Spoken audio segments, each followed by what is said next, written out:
ازيكم عاملين ايه؟ يا رب تكونوا بخير. اهلا وسهلا بيكم في قناة على راحتك. النهارده هنتعلم مع بعض نعمل البليله باللبن بطريقه سهله وبسيطه ويطلع معانا كريمي، وازاي نحافظ على حبايه القمح معانا محتفظه بالشكل بتاعها وما تتهريش مننا.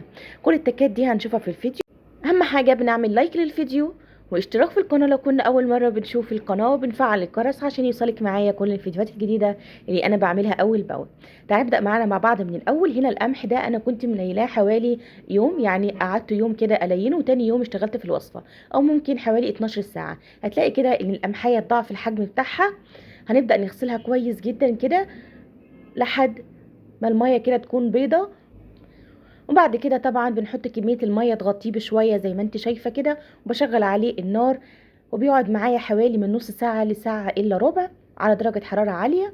وبعد كده من كل فترة لفترة بقلبه بالطريقة دي لحد ما يتشرب معايا المية بتاعته. وفي نفس الوقت كده ببص على الحباية، ببدأ اني اعسها كده بايدي واشوفها لقيتها خلاص استوت وطريه معايا، وفي نفس الوقت محتفظه بالشكل بتاعها مش مهريه. ده يرجع على ايه؟ اللي احنا لينا القمح الاول لفتره كبيره، عشان كده بيحافظ على الشكل بتاعه وبيستوي معايا بسرعه على البوتاجاز. اول ما استوى معايا هنا بنزل بحوالي كيلو من اللبن.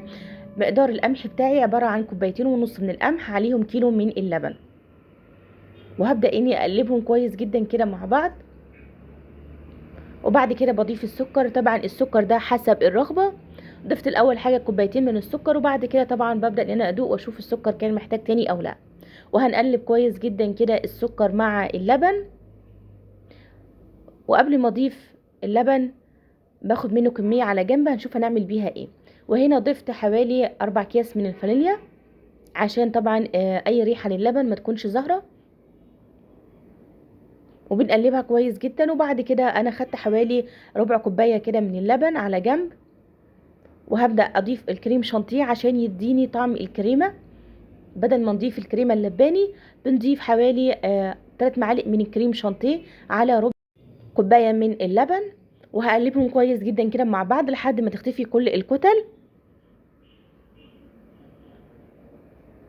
يبقى الكريم شانتيه هنا هو بديل الكريمة اللباني، وهو اللي هيديني الطعم والقوام بتاع اللبن بتاعي. هيكون عبارة عن زي كريمة كده، مش هيكون عبارة عن لبن.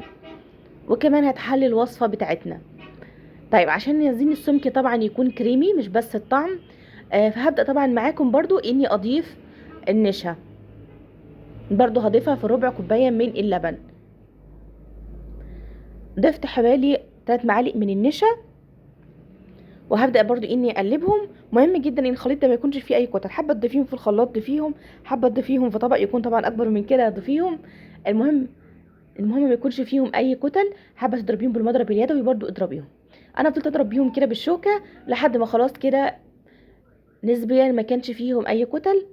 واول معايا ما البليه تغلي باللبن كده غلوتين، هبدا اني انزل فيها الخليط بتاع اللي عملناه ما بين الكريم شانتيه وما بين النشا، وهقلب كويس جدا. مهم جدا في الخطوه دي ان احنا نقلب عشان خاطر ما يتعملش الكتل من تحت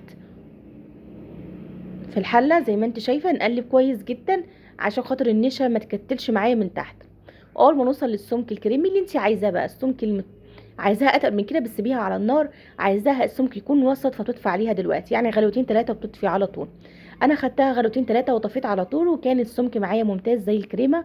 وخلي بالك هي كل ما تقعد كل ما تتقل اكتر. طبعا طريقه التزيين ترجع لك انت، حابه تزينيها بمكسرات، فول سوداني، جوز هند، زبيب، متوفر عندك بتحبي تزيني بيه. اشوفكم في وصفه تانية. سلام يا بنات.